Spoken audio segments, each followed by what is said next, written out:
Cycle के झंडा फेरू उठता।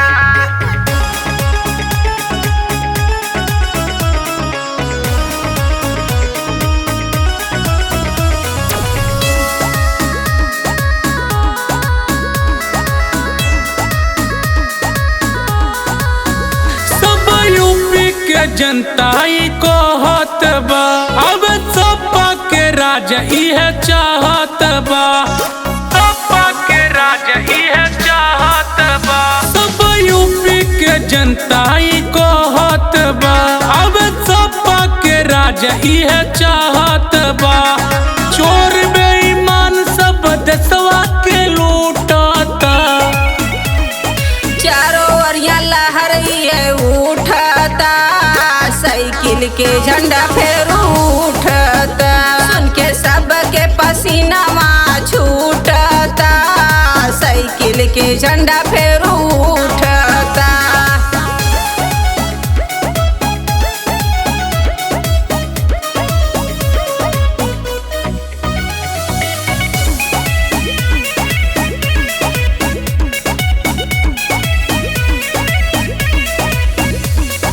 बूढ़वा जवान लइका सब परेशान हो। साइकिल के मांग फिर से करता किसान हो। साइकिल के मांग फिर से करता किसान हो।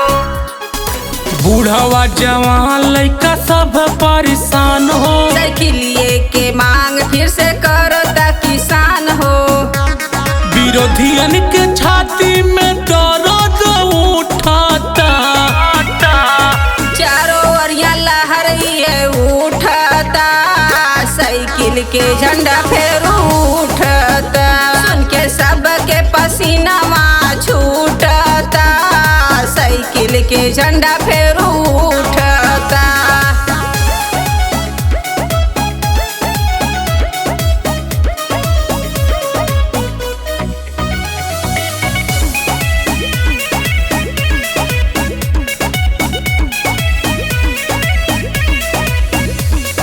रोज रोज बिकट देश के परपट्टी हो। जात धर्म के चक्कर में लोग जाता बोटी हो। जात धर्म के चक्कर में लोग जाता बोटी हो। रोज रोज बिकट देश के परपट्टी हो।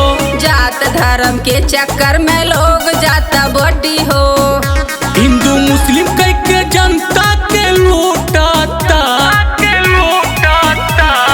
चारों ओरिया लहर ये उठता।